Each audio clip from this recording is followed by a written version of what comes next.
Hello, Sheree Milton. How are you? I'm doing great. How was your 4th of July? My fourth was so much fun because it was the perfect blend of some company and some downtime, a lot of good food, great weather. How about yours? Same thing. We had the whole family. We're all family, all at the house. Kim and I spent the first 3 hours cooking. We made a huge Mexican feast. Ooh, We made everything was homemade other than the tortillas. So we ooh, made homemade salsa, guacamole, another green sauce, the meat cheese, all that. We milked the cow. We churned it. And yum. not quite that far, but it was good. And then we just honestly ate, rested, played with the grandkids, and repeated that like 3 times. So it was really good. Nice, So fun, yeah. easy. So hey, it's been a few weeks since we've been on Yeah, due to your schedule and my schedule.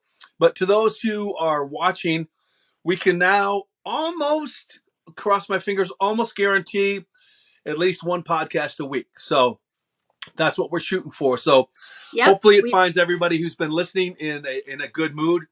And we've still been getting some emails from different viewers and things like that. So that's been fun. But I really want to jump into the first thought. And because you've been with family, yeah. and to the listeners who don't know, or the viewers who don't know, my son and his kids moved in with me.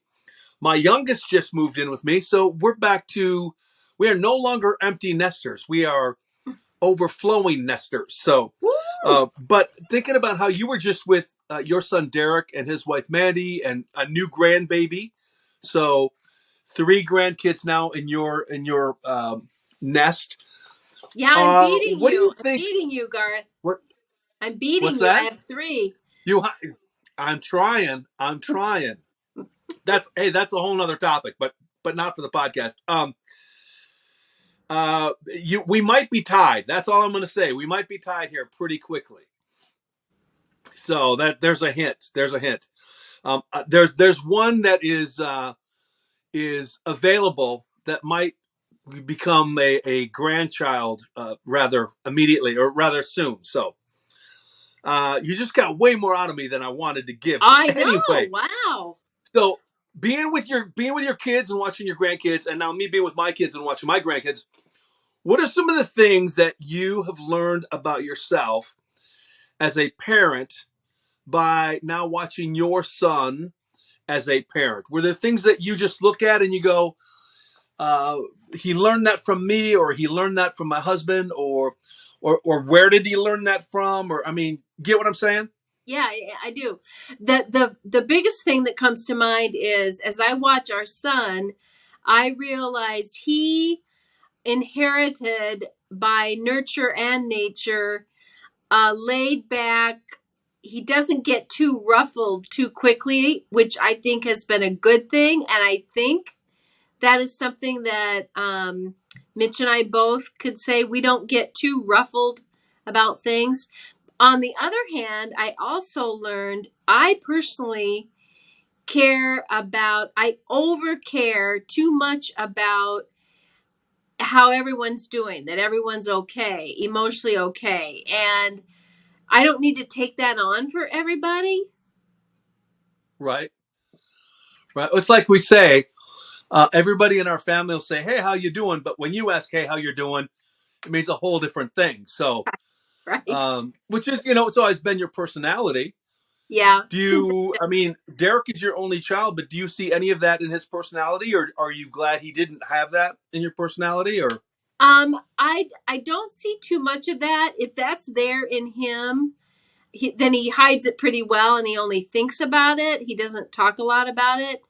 Um, but I think I'm wired as an Enneagram too, and so I think I was born with the tendency to over care and not know when to be like, no, I have to let that go. That's not mine to carry that or to fix that. right.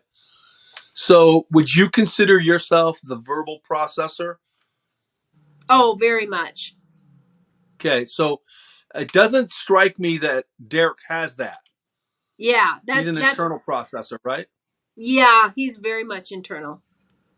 Okay. Well, that's good and it's bad depending on how Right. far you take each one of them. So, Exactly. Exactly. yeah, Yeah, I mean, I I think, sit there and find myself worried that Hank, who's our middle grandchild now, oh, is Hank going to feel neglected and left out? And, Hank will be fine. It's just I right. over invest in how everyone's doing emotionally. And why would you be concerned about the middle child? Yeah, why? Right, right. Well, at least you have real life experience Yeah, that you can pass on to Hank. I mean, who that's better? I right. couldn't. So, That's right. oh, that's funny now that I think of it. Do you see anything when you were with them just recently that when you fly back with your husband, you think, or you talk about, man, where did they get that, or how did they get that? That's not from us, whether negative or positive. And I'm not here to bash Derek. We can bash my kids when we're done. So, um, um, well, mostly positive. I mean, Derek has these giftings and these skills both in his career and like some of the things he knows how to do around the house. And it's like, well, I don't know where he got any of that because so much of that is way out of the zone that Mitch and I operate in. So, right. Well, I always find it interesting because as I get older, my kids do too. But I I see more and more. I'll put it this way: I used to see things that I go, "Oh, they got that from me," or "They got that from Kim," but it was probably from the perspective of they do things like I do. But now, as I get older, I see, oh, they have certain personality traits like me that they might not do something the way I do it, but that personality trait gets in the way. I'll give you a quick example. I'm a take charge kind of guy. Let's deal with it right now. Let's go. Let's make it happen. yeah. And so my oldest, Ryan, he's that way, but it tends to be in a more panic or kind of negative way. And we always got to kind of slow him down. And that's, I mean, uh, again, never want, I'm not trying to be the hero, but I see we're now with him in our house. I got to stop him and slow him down.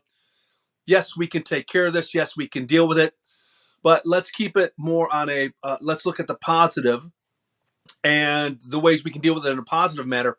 So I guess, again, it's how I handle things. And I have plenty of negative things that I've handed off to them. Thank you. But it's as you look at my kids through my eyes, I see things that worked good for me that now are bad for them. And I see things that worked bad for me, same trait, but now works good for them, if that makes sense. Yeah, I see that too. Like I've had times where I've told Derek, you need to do better than I did and better than your dad did at speaking up. I think he speaks up plenty in his professional career, but he's very, I think, slower to speak up in his personal relationships. And that not having a voice or not using our voice got Mitch and I into trouble. We never learned how to constructively have a disagreement and or have an argument. We would just push it down. And so at times when he doesn't say much, I will encourage Derek. Um, Derek, if you disagree with us or if you're upset at us, say it. Talk about it. Don't do what we did. That's good. Yeah, in just a minute, we're going to talk about, along kind of the same line, is just how to identify childhood trauma and wounds. And we'll get to that in a second. But jumping into our first real topic for today, just kind of referencing the Gottmans, they've done so much research in relationships and marriage, as you know. They talk about continually that the foundation to any healthy relationship or marriage, they call the two pillars of any relationship are trust and commitment. And in today's world, those are thrown around so glibly, or they mean things so differently to people. I thought it would be interesting to take a minute to kind of unpack that in the sense of how are ways that you and Mitch define trust and commitment, and then how do you celebrate those, or how do you build those in your relationship? And then when you're done, I'll share mine. Trust and commitment, that is very much been a part of our marriage from the very beginning. And in the beginning, it wasn't this intentional thing, but there's this phrase that Mitch used once when we were in a hard place early in our marriage. And that kind of sums up our sense of commitment. And he said to me, I'm not going anywhere. So we were facing something hard. It was before Derek was born. And I felt overwhelmed. We didn't have a real obvious answer. I was worried and fearful. It was one of the first and biggest, you know, difficulties or disagreements we were having or situations. And so, but when he said that, I'm not going anywhere, and I said, I'm not either, it was as if we were saying, we're committed. We may not have the answer to this or figure this out right now, but we're here. We're not going anywhere. And so Right. that really has been something we have held on to. At times it's been very shaky, but Oh, as far as trust goes, we started out our marriage fully trusting one another. I think we both would say that. And then we hit some bumps along the way. And there were probably some times where that trust was broken and in question. Not easy times, but so we're always kind of in a zone where we're having to check back in with each other. Can I trust you? Do you trust me? You can trust me. That's an ongoing conversation. And there's places where we trust each other 100%. And then there are probably still some zones where we would admit we don't have full total trust. It's always a work in progress. right, right.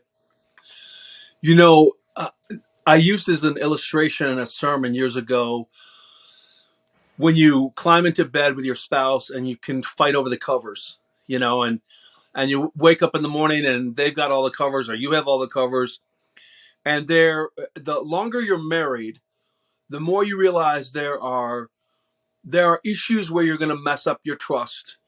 You're going to say something and forget, or it could be as benign as you forget an anniversary or a birthday.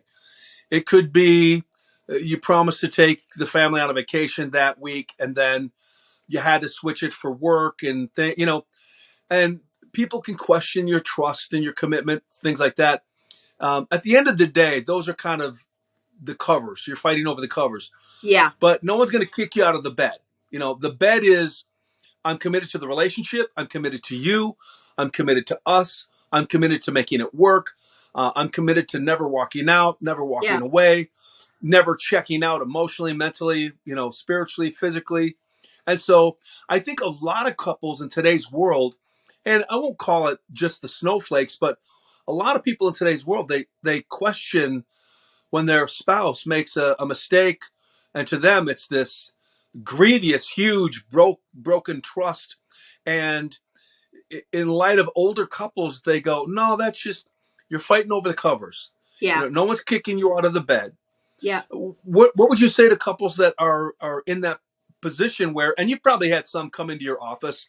I mean, the two extremes, I've had someone come into my office and the wife was ready to divorce the husband because he had looked at porn. And he looked at porn once or twice. And then you have the people who come in and he looks at porn every day. It's been a habit for 30 years and they're trying to make it work. And they're both at two extremes. And the one it's almost accepted. That's what he wrestles with. We're going to just deal with this the rest of our life. And then the other one, it happened once and she's ready to divorce him and walk out and, threw the ashtray and yelled and screamed. And because there's a different level of understanding commitment and what breaks commitment and what keeps commitment. What do you say in a situation like that to people who come in and are looking for clarity? I think I start with saying that it's some people have capacity to sustain an injury and keep going. Other people don't have any capacity, and the smallest injury just wipes them out, and they feel like they're disintegrating as a person. And so I think I try to help them examine if they're willing to grow their capacity and base their commitment on that I'm committed, and the breaches of trust are going to come and go, but I'm going to enlarge my capacity. So when breaches of trust, not that it's an excuse, I just mean it's like you said, some are things are big breaches, some things are just I said I was going to be home at 8 and I wasn't home till 10, and so my trust level of trust with my husband went down. He doesn't trust that I'm, fulfilling my word. So I try to explain those levels of breaches of trust and then encouraging them. Are you willing to grow your capacity to be able to sustain some of those broken trust areas and yet stay committed to the marriage?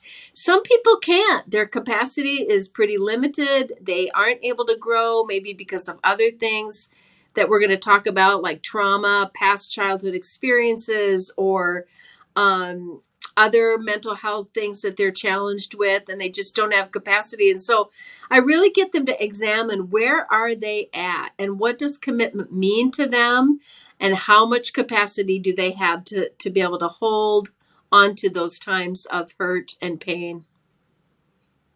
Is there any way to help people in that situation learn how to see their lack of capacity and to grow in that? I mean, I think of the GTFU. I don't know if you know what that stands for.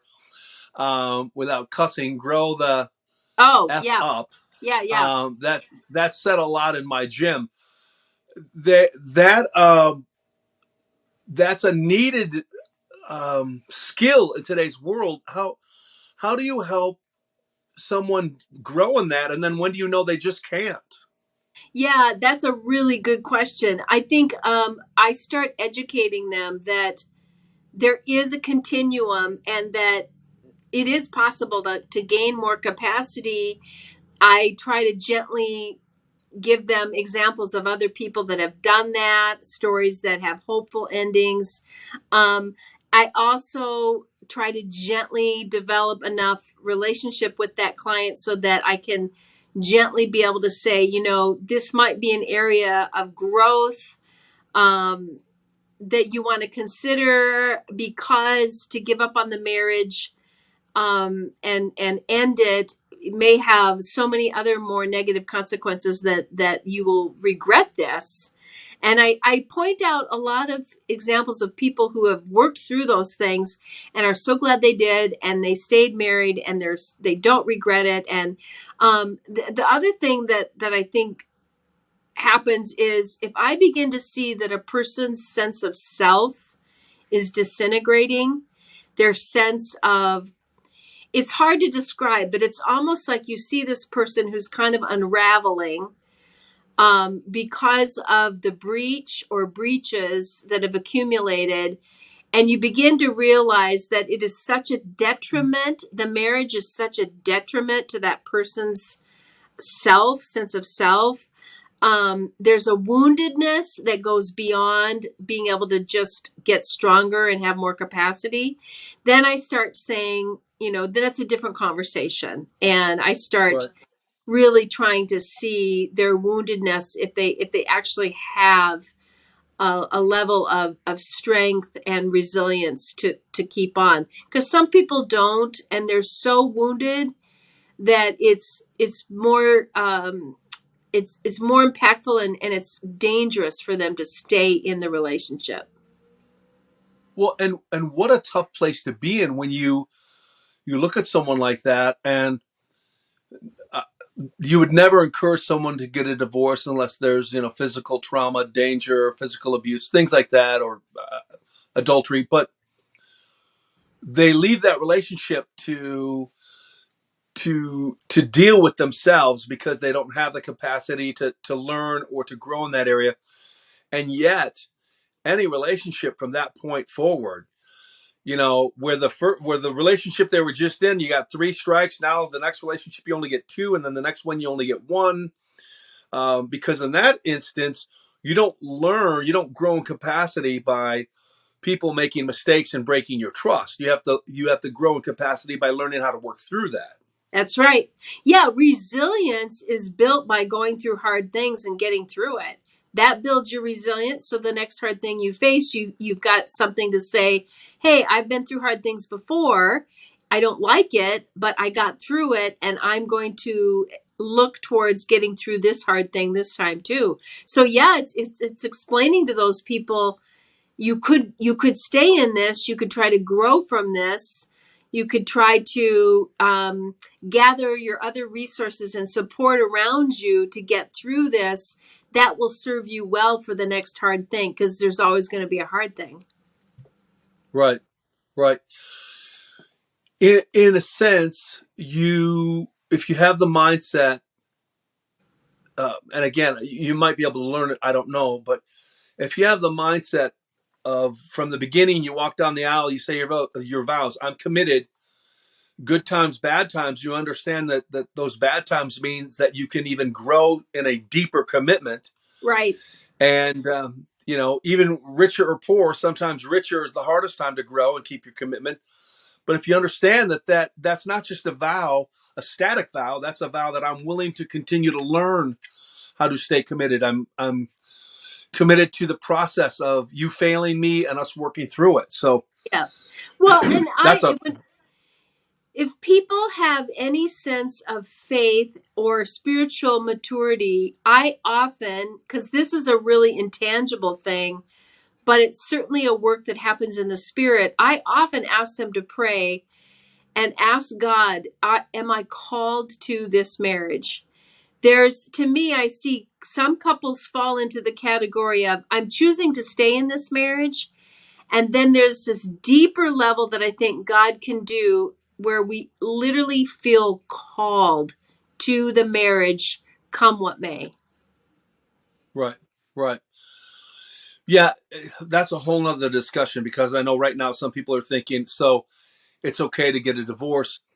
It's, when God says in Malachi that he hates divorce, he's not so much talking about the process of the divorce itself. He's talking about what it does to people. And the word there, divorce, means to put someone off. It's in our Western culture, and I need to clarify this because I don't want people to feel ashamed or guilty. Divorce in our culture is, we don't get along anymore. We're going to go down to the courthouse. We're going to sign some papers. We're going to split up everything. Who gets the kids on what weekends, things like that. But the word there, divorce, in Malachi means I'm done with you. I'm done with you. God hates that. And there are a lot of people who are in marriages where the other spouse is, I'm done with you. I'm not going to try anymore. I don't care anymore. I've checked out. And they'll keep that piece of paper, and the state will still see them as married, but they're not. And I believe you can see in scripture where God says, you don't have to stay with that person. They've already divorced you. It's as if they've Right. already had an Right. affair, or, so I don't want anyone to feel guilty. But on the flip side, I know in my life, and Kim would say the same about our relationship, the hardest things in our life, in our marriage, the hardest things in our life has been our marriage. Um, Probably a second is my health issues, but those have brought the greatest growth, the deepest levels of, you talk about a learning curve. It's almost a 360. You feel like you're completely at the bottom and then you swing back up. If people can understand that, it can help. But I do know that there are some times where people, for the sake of their own mental health, emotional health, physical health, they need to check out. So, Yeah. okay, let's get to one that could be the next podcast and the next podcast and the next one. But that is how to identify childhood wounds or trauma and yourself, but probably evidenced most in how you deal in relationships, mostly intimate relationships, husband, wife, kids, but how you identify trauma. And then we'll take a little bit of time to talk about how you can deal with it or how you can heal through it. So getting this off of these ideas straight off of psychiatry today.com, because I was actually reading an article about it. Then I thought, well, I'm going to use some of these ideas. But they said these are the things that constitute trauma that will then later on show up in relationships would be childhood sexual or physical abuse, witnessing domestic abuse, your husband or your mom or your dad are abused, bullying, growing up through your younger years, uh, growing up in a school or community of violence, the inner city, natural disasters, loss of a loved one at an early age, neglect emotionally, mentally, or physically, and then serious illness or incident or accident. I'm sorry. That these then can cause, as we call PTSD, post-traumatic stress disorder. But in ultimately, what it does is these are wounds that we hang on to that then affect who we are in relationships. And so, how do you identify these when people come into your practice and have problems? I'm sure it's not the first thing you look for, but as you maybe recognize those, how do you help your clients discover? How do we help our listeners discover those areas of childhood trauma or wounds? I almost always, well, short answer is for me as a clinician is to do a really good extensive childhood history with that person. And often they will come in saying, offering a little bit of information, because I ask them on the intake form, have there been any significant or traumatic events in your past? So sometimes I will have a little inkling, but very often I ask people who seem to be experiencing some difficulties. I start asking them about their background and have them do a timeline and just brainstorm and put on their timeline in order, chronological order. Okay, significant events. Talk to me about anything that you remember as a kid that stands out to you. Did you move? Did you have a difficult teacher? Did somebody in your family, some of those things that you read, did you suffer a natural disaster? Did someone in your family die growing up? Were you bullied? So anything they remember as a significant event and put it on the timeline, and then we start talking through those things, and the trauma can emerge. Sometimes I have a suspicion that we're recognizing trauma because they don't want to deal with their emotions and something's blocking that, and that tells me that there must be a reason that it feels too scary and painful to face those difficult emotions. So then we try to work backwards and think, okay, what in your history or personality makes it really hard for you to face those difficult emotions? So you can kind of get at it at a whole bunch of different ways. Right. So, do you ever find people come in and you recognize the trauma, but they don't? They just thought Yeah. it was a part of growing up. Yeah. And with that, do some people go through the same incidents and to them it wasn't trauma, where someone else went through it and it was trauma? I mean, what causes something to be trauma in one person's life and not in another's? Yeah, because our internal chemistry, personality, physiology, every person's different. So it's a different chemical, or what I mean is like it's a different alchemy in the sense of no two people are alike. And so one incident is going to affect no two people this exact same way. So for me, moving to a different state was not traumatic, but my personality kind of is much more easygoing about that kind of stuff. Now, to someone else, moving to a different state, even though it was kind of a normal development in their life, just threw them for a loop. But their personality or their internal state is totally different, and it also depends on what else was going on in that person's life when that incident happened. Right. So, if we look at trauma from the person who their mom died when they were young, and there was pain and there was adjustment, but they seem to navigate that pretty well.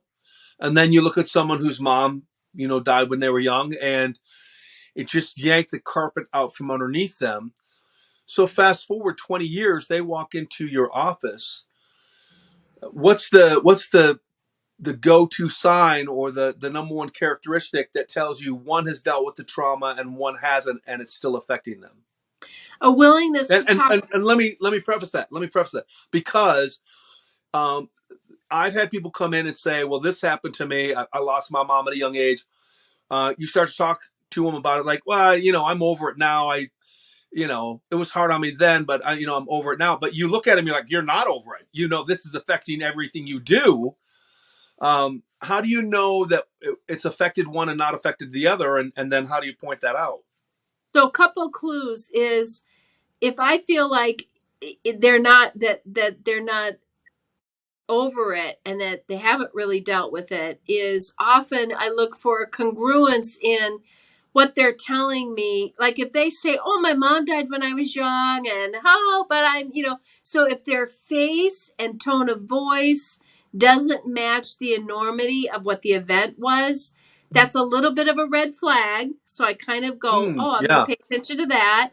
And then the other thing is the ease, the level of ease that they have to talk about it. So sometimes I know they're not over it because it's obvious. They can't hardly, they'll say, "I don't remember anything about it," or they don't have, they have very short, minimal things to say about it.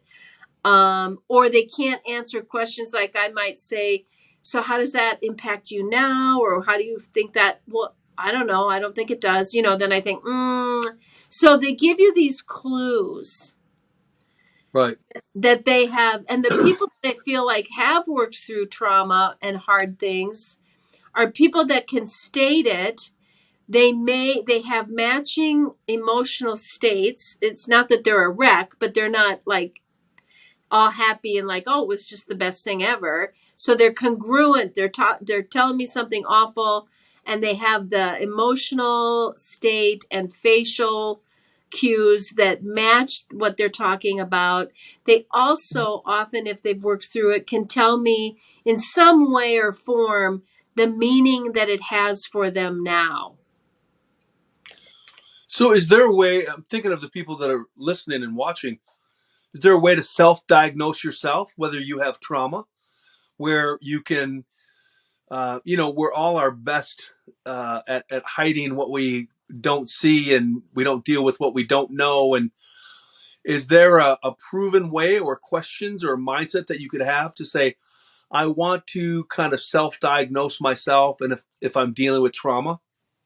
Um, to be honest, I don't know for certain, but then to be cheesy, but still true, I think there's all kinds of good questionnaires and assessments on the internet. That's a good place for a person to start.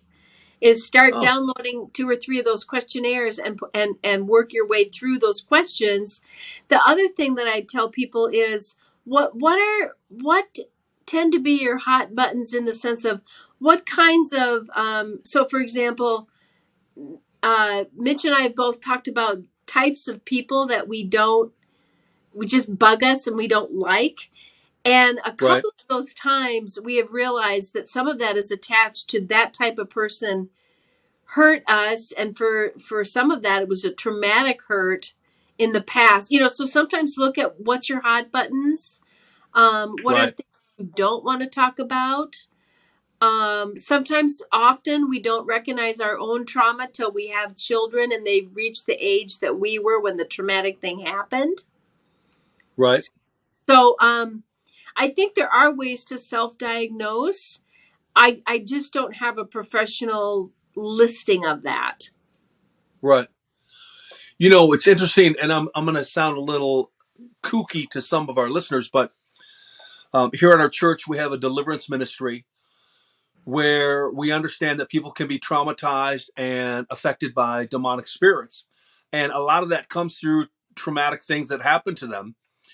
And you see in scripture how if something traumatic happened with rejection, and it was from a parent, it could even be in the womb, the Yeah. mom was thinking about an abortion, or a dad left while the mom was pregnant or anything, but there's this spirit of rejection that can attach itself to that person.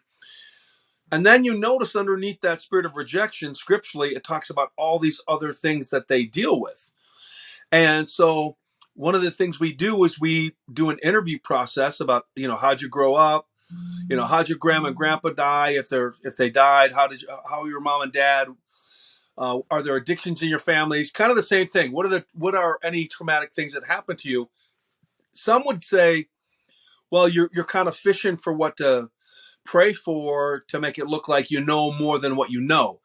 And the truth is that, yeah, we want to know, if you were raised by a dad who was an alcoholic and beat you, we're probably going to need to pray over some things for forgiveness. But more often than not, then you start to ask them questions about some of these other things that kind of manifest in their lives through, say, rejection. And I went through it in order to do the ministry. I had to go through it myself. And it was amazing because I kept saying, I don't have a problem with forgiveness. I just don't. I forgive people super easy. And then as they're asking me questions, I'm like, oh my goodness, I need to forgive my son. I need to forgive my sister. Completely blind. I mean, like we were talking about somebody else, and just thinking if there's ways out there for our listeners, because I don't need 100 more counseling appointments. I know you don't, but if there are ways that our listeners can kind of self-identify some of those things and know how to work through them. And yes, the internet is a great resource, but But be to careful. any of our listeners, yeah, to any of our listeners who are watching, be careful how you self-diagnose. It's like if you Yeah. have a lump in your foot and you jump on Google, all of a sudden you're going to get an amputated foot, an Right. hour later in your head. But so Well, and let me I move on to think this that, next. no, go ahead. Oh, I was just going to move on to the next point, but finish up. What were you going to say? Well, I was going to say, one of the things that would be wise just in our culture, a place to start for people is actually to Google what is the diagnostic criteria for PTSD, so that Right. they could actually see what clinicians, because a lot of us can say, I have PTSD, I have trauma, and maybe in their vocabulary and definition, they do, but maybe other people had a difficult childhood, but it wouldn't necessarily clinically be categorized as trauma. And so, there's that Right. whole thing too. People could start there and say, well, how do clinicians define trauma and define PTSD? Do I experience any of that? Right. And again, what's strange is in today's world, someone can literally experience PTSD through the death of their cat when they were 12, Oh, for sure. where somebody can be like, what? I've had 20 pets die in my life and not a big deal. I mean, I miss them, but again, I think some of that is to look at the spiritual side. If you don't deal with that hurt or that grievance or that even if it's just the smallest slight of trauma, if you don't deal with it, it can grow. Yeah. And then you can see all of a sudden you have the eyeglass of trauma and everything. Yeah. And how unfair is your life, and it can take over. So, Yeah. so when we talk about trauma, some of the signs that we see just in our psyche and in our behavior is we relive events from our childhood, avoidance, anxiety, depression, anger, problems with trust, self-destructive or risky behaviors, withdrawal. But what they tie into when we're thinking of this, the trauma, is they tie into the lack of ability to connect in relationships or attach to people, and how these are kind of the things that are fired between us and somebody else that that we're trying to work with. Going all the way back to the first point we were talking about, trust and commitment are the two pillars of any relationship. If someone's going through this from the past, these childhood wounds or childhood traumas, and they are now in the way of connecting or attaching to those people in their lives, even their kids, we always think you could love your kid no matter what. Not the case. We realize that there's a lot of work to be done, and we have to work through that. So what I'm getting to is I'm super practical. I come into your office. I have got some well-documented post-traumatic stress disorder in my life from trauma. What am I looking at as far as a learning curve on average to work through these where I begin to see improvement in my relationship with my spouse or my kids? I think at Is it going to minimum, take 6 months, 6 years? I mean, what's the average?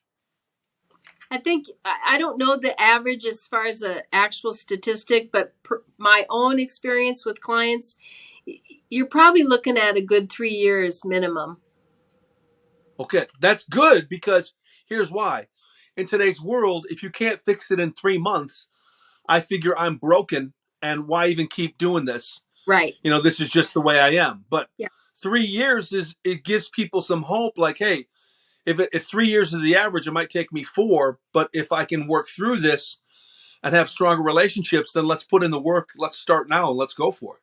Yep. That's right. That's right. Yeah, because you start, it takes a while to really identify the trauma. Then you have to feel safe enough to talk about it. And then you have to, and all this takes so much time. And then you have to feel safe enough to talk about it and allow yourself to feel it and identify and explore the emotions that come up for you. And then you have to think about what meaning it has for you today, how it impact. There's just all this whole process, and it just Right. takes a lot of time. So what's interesting in this article is one of the things that it pointed out was that people who've experienced childhood trauma, they have a higher risk of heart disease, stroke, cancer, all these different things. But here's what's interesting, that they feel like they've identified the problem. Why?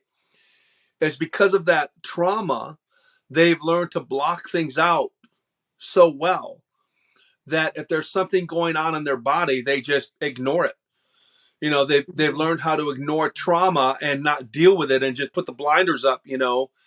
And so it's like, if you're in a bad marriage long enough, it just doesn't bother you because you just, you live your own life. You're in the same house. And so if you're in a body that's fallen apart long enough, you just get used to it. And, like I thought, well, this must be what it happens when you turn 43, and then you find out Yeah, later, no, you have cancer. yeah, But I found that incredibly insightful. And to yeah. even our listeners, maybe a good hot poker to say, hey, listen, if you've dealt with trauma, if you have trauma and you haven't dealt with it and how it affects you, it could ultimately affect your health as well, because you're learning survival skills, and you don't want to learn survival skills. You want to learn thriving skills. That's right. Because if Survival you're skills. no, go ahead. Go ahead. Yeah. Well, yeah, because if Yeah. you're living in survival, then you're at a heightened state all the time, and that's hard on the body. Yeah. Yeah. And surviving is just really, it's prolonged waiting to die. you know you want to thrive. You want to say, what am I doing to continue to live and enjoy life? And Yeah. it's really just two different mindsets, but again, going all the way back to childhood trauma. So let's end with a bang. What was your biggest childhood trauma growing up, other than your brother? Oh boy. Boy, that's a big one. My biggest childhood trauma. Well, the thing, and again, this is a good example of it's all relative to the person. I babysat regularly for a family in our church, and that family accused me of dropping the baby and lying about it. Wow. Yeah. And so Did the it, family's last name start with a K? no. Okay, we can talk off air. Yeah, we can talk I off. never knew that. I Yeah. never knew that. Yeah. Wow. Yeah. I was Man. probably 14 maybe. And it was so traumatic for me because to be accused of lying and hurting a baby, Right. I didn't know how to deal with that, and I felt so embarrassed that it took me. I didn't talk to our parents about it right away because I was so mortified. Um, the baby had I had been holding the baby, who was probably 9 months or however old, when babies you can be holding them and then they can lurch back, Yeah. Yeah. and that's what the baby did. It lurched back and literally lunged out of my arms and fell. And so and I disclosed that immediately to the parents immediately. And I picked up the baby and felt terrible and comforted in the baby, you know, but he had a huge, you know, very bad bump on his head. And so then Right. then that was the result. And so that was so traumatic to me because it was an assault to my character, and there was Right. no way I could prove that what happened. Wow. Yeah, that was traumatic for me.